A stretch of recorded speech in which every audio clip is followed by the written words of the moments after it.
एक राजा था, उनके एक कर्मचारी थे, रोज सेवा करने आते थे, तो बड़ा वो आनंदित रहता था। बोला यार मैं राजा हूँ, इतना खुश नहीं रहता, तू काहे को इतना खुश रहता है? बोला हमारा क्या है, हम तो रोज सेवा करने आते हैं, रोज आप पगार देते हैं आपके यहाँ से, और खाते हैं मौज से सोते हैं, हमको कोई चिंता ही नहीं है। बोला अच्छा।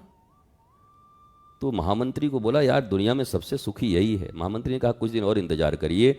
एक दिन आया तो बड़ा चिंतित था वो आदमी, इसका मन नहीं लग रहा था, बिस्तर बिछावे झाड़ू लगावे, मन ने तू काहे चिंतित है आज? बोला कुछ नहीं बस बेटा। अरे सही सच बता। कुछ नहीं महाराज। अरे तो तू कहीं 99 के चक्कर में तो नहीं पड़ गया? अरे आप तो ज्योतिषी हैं, क्या हुआ? बोला 99 मुहर कल रात हमारे घर में गिरा है, रात भर मैं नहीं सो पाया कि इसको 100 कैसे बनाऊं, एक कहां से और लाऊं। और ये राजा बोला तू भी पड़ गया हमारे चक्कर में।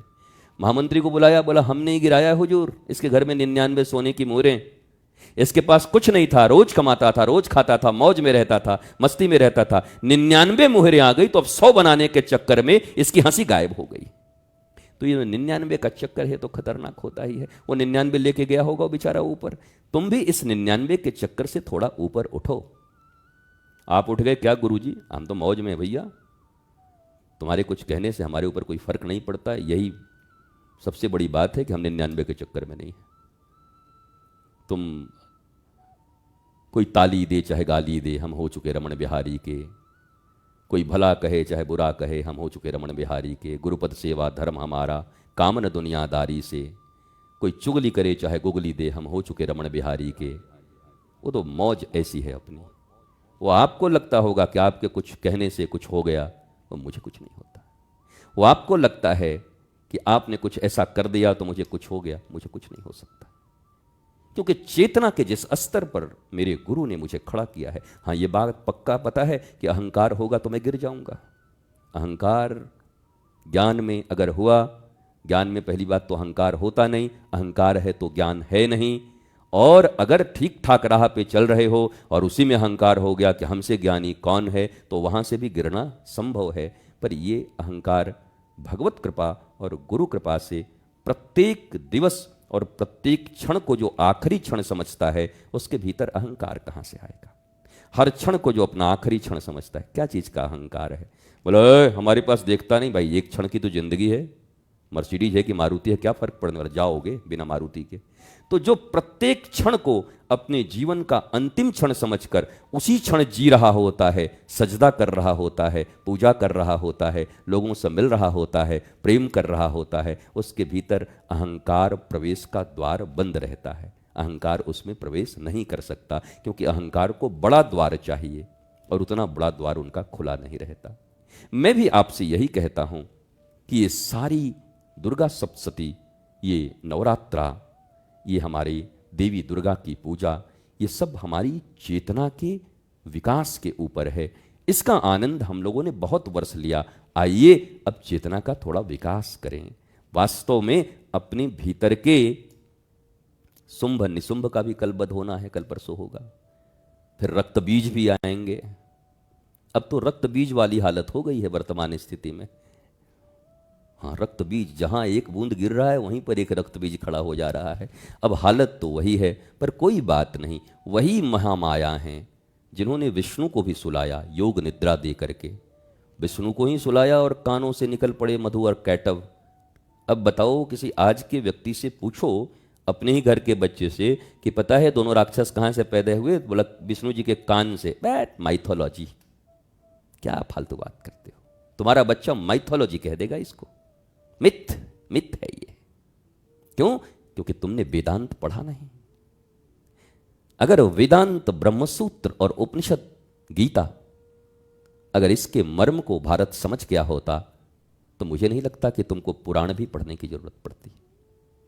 नहीं समझ में आए, इसलिए कथाओं के रूप में ये करके कुछ तो समझेगा। लेकिन हम लोग, तो मैं वही बोला, वही चालू चीज निकले, जैकल कि लड्डू खाते गए। और अब भागवत कथा हमारे यहाँ होती है, श्रीमद् भागवत कथा कैसे होती है बताओ? नाचे गाए झूमे, 7 दिन के बाद कोई अंतर किसी की जिंदगी में? कुछ नहीं। नंद को आनंद भयो, जय कन्हैया लाल की, रुक्मिणी का विवाह भया, साड़ी चढ़ा दो, कपड़ा चढ़ा दो, सोना चढ़ा दो। उसके बाद 7 दिन के बाद फिर क्या हुआ? वो पुराण में वहां भी उद्धव और श्री कृष्ण का संवाद है। वो नहीं सुनना चाहते। विदुर और मैत्रेय का संवाद है, वो नहीं सुनना चाहते। सृष्टि कैसे हुआ वो संवाद है, कोई नहीं जानना चाहता। भूगोल खगोल कहां से आया कोई नहीं जानना चाहता। मनुष्य की वृत्तियां कैसी हैं कोई नहीं जानना चाहता।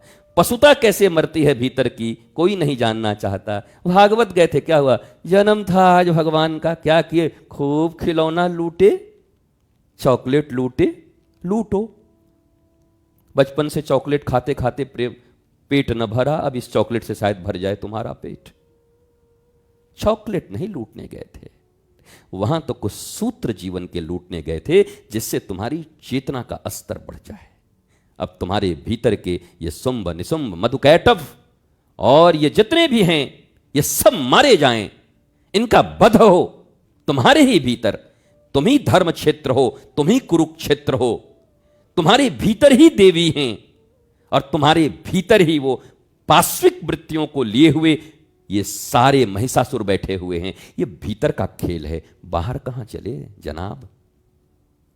ये भीतर का खेल खेलो जरा, बाहर कहां घूम रहे हो? बाहर बहुत घूम लिया, अब जरा भीतर घूमो, मारो, चेतना के स्तर को ऊपर करो। पशुओं की तरह मत करो। पशुओं की झुंड जहां जाती है किसी के खेत में घुस करके जो मन खा के निकल गई है। अब सामने से तुम चले जाओ, कोई सामने सांड खड़ा है, अब तुम बड़े दुखी होके जा रहे हो, क्या बेटी तुम्हारी हॉस्पिटल में है और तुम पैसा लेने के लिए, उस सांड को थोड़ी समझ में आएगा। रास्ते में पड़ गए लाल कपड़ा पहने हुए तो उठा के पटक देगा वहीं पर।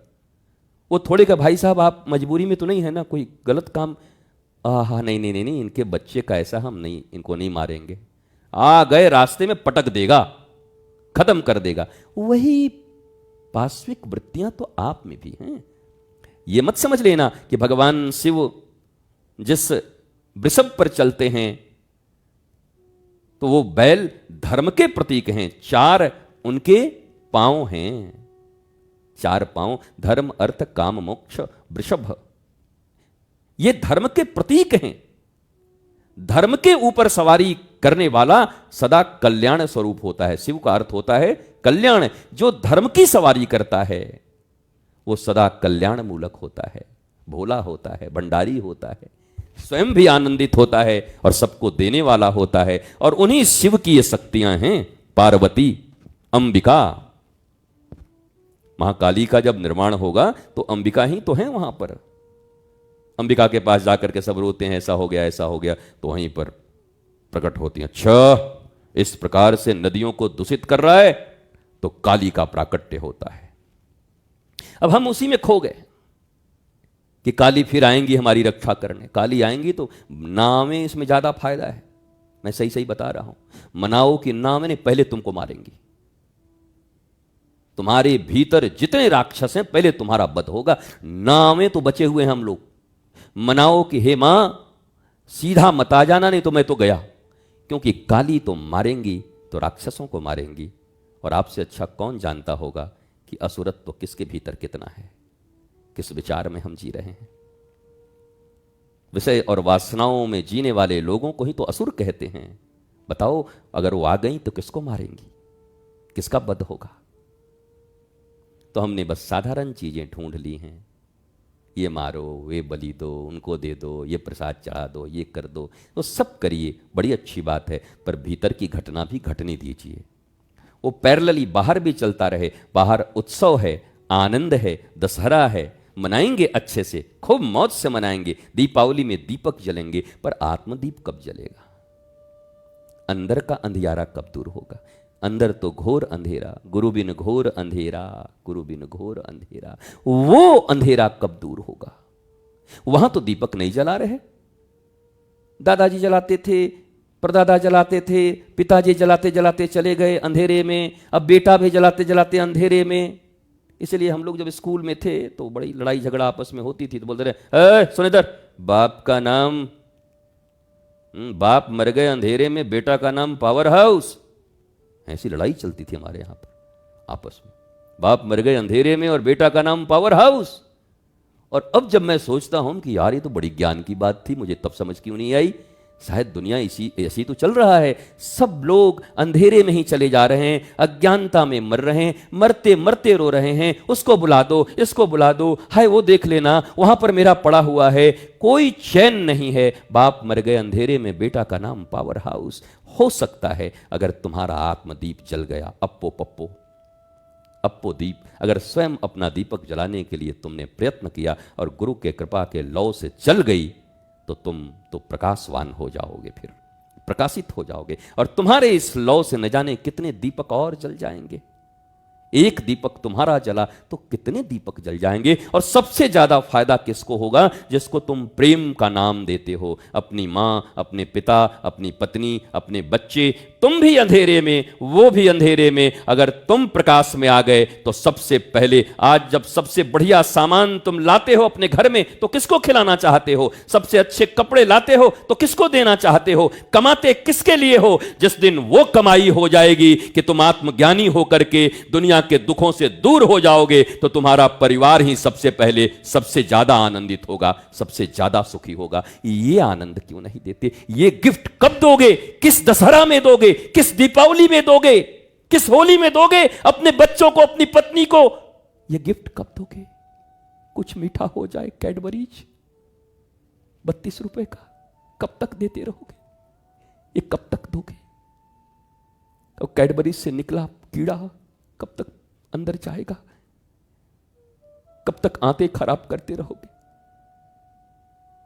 कब तक ये कपड़े दे दे करके इन बच्चों को फुसलाते रहोगे? तो माता और पिता ये करने के लिए नहीं बने थे केवल। अगर ये होता तो तुमको सीधा पशु के रूप में पैदा करते भगवान, क्योंकि वो सारी चीजें पशु भी दे रहे हैं। शेर अपने बच्चे को दे रहा है, सारे लोग, कीड़े मकोड़े, कबूतर, बाज, सब। पक्षी को देखते हो, खुद भूखा रहता है, चोंच में दिन भर में लाता है, और जो चूजा बैठा रहता है उसको कुछ कुछ कुछ कुछ कुछ कुछ कुछ कुछ ऊपर को खिलाता है उसको, ऐसे करके खुद भूखा रहता है। उतना तो वो भी जानता है। यहां मेधा ऋषि कहते हैं, जब राजा और ये दोनों पूछते हैं ना कि हम लोगों का समझ नहीं आता, कहा कि नहीं नहीं, तुम लोग समझदार हो, उतने ही समझदार हो जितना हमारे यहां का हिरन है और जंगल में जितने कबूतर हैं। डायरेक्ट कह दिया मेधा ने कि पशु तुल्य समझदारी है तुम्हारी राजन, और हे धनी आदमी, तुम दोनों की समझदारी पशु है। बोला दोनों में ही समझदारी, पशु में भी समझदारी है, तुम में भी समझदारी है, पर इस समझदारी से तुम्हारा काम बनने वाला नहीं है। तुम्हारे चेतना के स्तर को विकसित करना होगा। प्रकृति के दोहन का जो भाव तुम्हारे भीतर में है, उस भाव से मुक्ति होगी, तभी तुम मुक्ति का आनंद ले पाओगे। इस दुनिया में मुक्ति का आनंद लेने के लिए तो हम बैठे हुए हैं।